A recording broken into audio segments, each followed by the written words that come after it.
Hello everyone, कैसे हैं आप लोगों का हमारे YouTube channel yes edu world में बहुत बहुत स्वागत है। दोस्तों, जो लोग सरकारी नौकरी करना चाहते हैं, परमानेंट गवर्नमेंट जॉब चाहते हैं, उनके लिए आज मैं एक और अच्छी वैकेंसी की इंफॉर्मेशन लेकर के आया हूं। परमानेंट पोस्ट है, परमानेंट गवर्नमेंट जॉब है और जो नंबर ऑफ पोस्ट है 800 प्लस है। 800 से भी ज़्यादा पद हैं जिनके लिए एप्लीकेशन मांगा गया है। 900 के आसपास इसमें वैकेंसी है, एक वैकेंसी कम है। इसमें सभी राज्य के अभ्यर्थी आवेदन कर सकते हैं, अदर स्टेट के कैंडिडेट भी अप्लाई कर सकते हैं। ये जो जॉब है सेंट्रल गवर्नमेंट की जॉब है। अगर आपका सिलेक्शन इसमें हो जाता है तो जो आपकी नौकरी आएगी केंद्र सरकार के अंतर्गत आएगी। बात करें ये वैकेंसी कहाँ पर निकली है, भर्ती कहाँ पर है, तो दोस्तों BRO के अंतर्गत ये वैकेंसी है, भर्ती है। BRO के बारे में आप लोग ऑलरेडी जानते होंगे, जो लोग नहीं जानते हैं उनको मैं बता देता हूँ। BRO का फुल फॉर्म होता है बॉर्डर रोड ऑर्गेनाइजेशन। हिंदी में बात की जाए तो सीमा सड़क संगठन। ये मिनिस्ट्री ऑफ डिफेंस के अंतर्गत आता है, भारत सरकार के रक्षा मंत्रालय के अंतर्गत आता है। अगर आपकी नौकरी इसमें लग जाती है तो रक्षा मंत्रालय के अंतर्गत आपकी नौकरी आएगी, केंद्र सरकार की नौकरी होगी। बात करें एप्लीकेशन कब से स्टार्ट है, तो 18 अप्रैल 2026 से एप्लीकेशन स्टार्ट है। जो एप्लीकेशन की लास्ट डेट है 7 जून 2026 है। 7 जून 2026 तक आपको इसमें अप्लाई कर देना है, आपका एप्लीकेशन कंप्लीट हो जाना चाहिए। नंबर ऑफ पोस्ट की बात करें तो 899 टोटल पोस्ट है।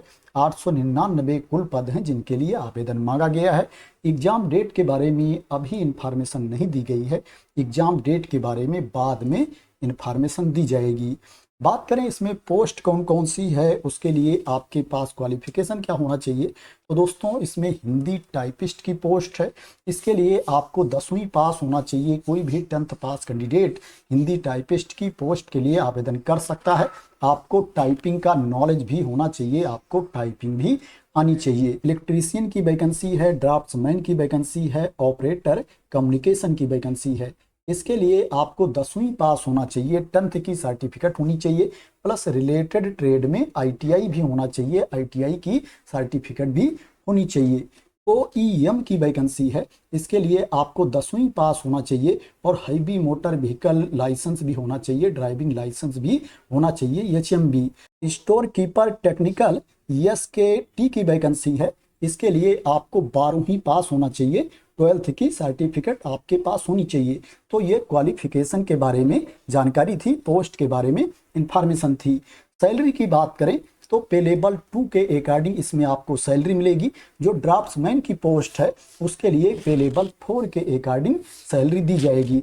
लगभग सैलरी की बात करें तो पे लेवल 2 के अकॉर्डिंग जो सैलरी मिलेगी आपको, उसमें 38,000 रुपीज़ के आसपास सैलरी मिलेगी और पे लेवल 4 के अकॉर्डिंग जो सैलरी मिलेगी उसमें 46,000 रुपीज़ के आसपास सैलरी मिलेगी। अब बात करते हैं कि इसमें अप्लाई करने के लिए एज लिमिट क्या है। दोस्तों, एज लिमिट की बात करें तो इसमें आवेदन करने के लिए जो मिनिमम एज लिमिट है 18 ईयर्स है, न्यूनतम उम्र सीमा 18 साल है और जो मैक्सिमम एज लिमिट है, अधिकतम उम्र सीमा है, वो 27 ईयर्स है। 27 वर्ष तक के कैंडिडेट इसमें आवेदन कर सकते हैं। जो एज की गणना की जाएगी 7 जून 2026 को एज की गणना की जाएगी। जो छूट की क्राइटेरिया के अंतर्गत आते हैं उनको अधिकतम उम्र सीमा में छूट भी दी जाएगी। मैं बता देता हूं किसको कितनी छूट मिलेगी अधिकतम उम्र सीमा में। दोस्तों, जो SC कैटेगरी के कैंडिडेट हैं, ST कैटेगरी के कैंडिडेट हैं, उनको अधिकतम उम्र सीमा में 5 साल की छूट दी जाएगी। जो OBC कैटेगरी के कैंडिडेट हैं उनको अधिकतम उम्र सीमा में 3 साल की छूट मिलेगी। जो एक्स सर्विसमैन हैं, भूतपूर्व सैनिक हैं, उनको सर्विस ईयर्स प्लस 3 ईयर्स की छूट दी जाएगी अधिकतम उम्र सीमा में। तो ये एज में रिलैक्सेशन के बारे में इंफॉर्मेशन थी। अब बात करते हैं इसमें आपका सिलेक्शन कैसे होगा, सिलेक्शन का प्रोसेस क्या है। दोस्तों, सबसे पहले इसमें रिटन टेस्ट होगा, लिखित परीक्षा होगी जिसमें मल्टीपल चॉइस क्वेश्चंस पूछे जाएंगे, बहुविकल्पीय प्रश्न पूछे जाएंगे। जो कैंडिडेट रिटन टेस्ट क्वालिफाई कर ले जाएंगे, लिखित परीक्षा पास कर ले जाएंगे, उनको शॉर्टलिस्ट करके फिजिकल टेस्ट के लिए, स्किल टेस्ट के लिए, ट्रेड टेस्ट के लिए बुलाया जाएगा। इसमें जो फिजिकल टेस्ट होगा, स्किल टेस्ट होगा, ट्रेड टेस्ट होगा, ये पोस्ट के अकॉर्डिंग होगा। बात करें कि इसमें एग्जाम में प्रश्न कहाँ कहाँ से पूछे जाएंगे, एग्जाम पैटर्न क्या है, सिलेबस क्या है, तो दोस्तों अभी डिटेल्ड एडवर्टाइजमेंट नहीं आया है, अभी विस्तृत जानकारी नहीं दी गई है, लेकिन फिर भी मैं आप लोगों को शॉर्ट में बता देता हूं। दोस्तों इसमें जो एग्जाम होगा उसमें जीके से प्रश्न पूछा जाएगा, रीजनिंग से प्रश्न पूछा जाएगा, मैथ से प्रश्न पूछा जाएगा, इंग्लिश से प्रश्न पूछा जाएगा और स्पेसिफिक ट्रेड से प्रश्न पूछा जाएगा। जिस ट्रेड के लिए आप अप्लाई करेंगे उस ट्रेड से रिलेटेड क्वेश्चंस भी पूछा जाएगा। इसमें जो टोटल प्रश्नों की संख्या होगी 100 होगी, 100 प्रश्न पूछे जाएंगे। उसके लिए जो अंक निर्धारित है 100 मार्क्स निर्धारित है, 100 अंक की ये परीक्षा होगी। जो टाइम दिया जाएगा 2 घंटे का समय दिया जाएगा, निगेटिव मार्किंग इसमें नहीं होगी। तो दोस्तों ये सिलेक्शन प्रोसेस के बारे में जानकारी थी। बात करते हैं इसमें आपको फीस कितनी पे करनी है। दोस्तों इसमें आपको फीस ज़्यादा नहीं पे करनी है, मात्र 50 रुपीज़ फीस पे करनी है, 50 रुपये फीस पे करनी है, वो भी जनरल कैटेगरी के कैंडिडेट को, ओबीसी कैटेगरी के कैंडिडेट को और ईडब्ल्यूएस कैटेगरी के कैंडिडेट को। जो एससी कैटेगरी के कैंडिडेट हैं, एसटी कैटेगरी के कैंडिडेट हैं, एक्स सर्विसमैन हैं, भूतपूर्व सैनिक हैं, उनको कोई फीस नहीं पे करना है, वो इसमें फ्री ऑफ कास्ट अप्लाई कर सकते हैं। मैं आप लोगों को नोटिस भी दिखा देता हूं जो भर्ती को लेकर के जारी हुई है, नोटिफिकेशन जो आया है उसको भी दिखा देता हूं।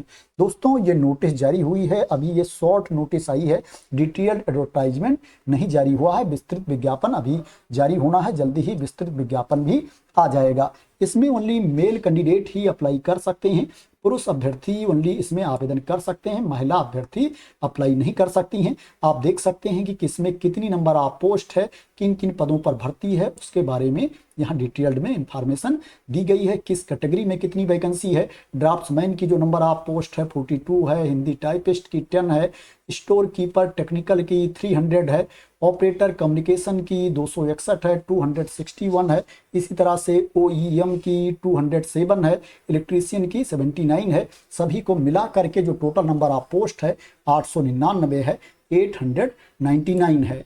दोस्तों अभी डिटेल्ड एडवर्टाइजमेंट नहीं जारी हुआ है, विस्तृत विज्ञापन नहीं आया है।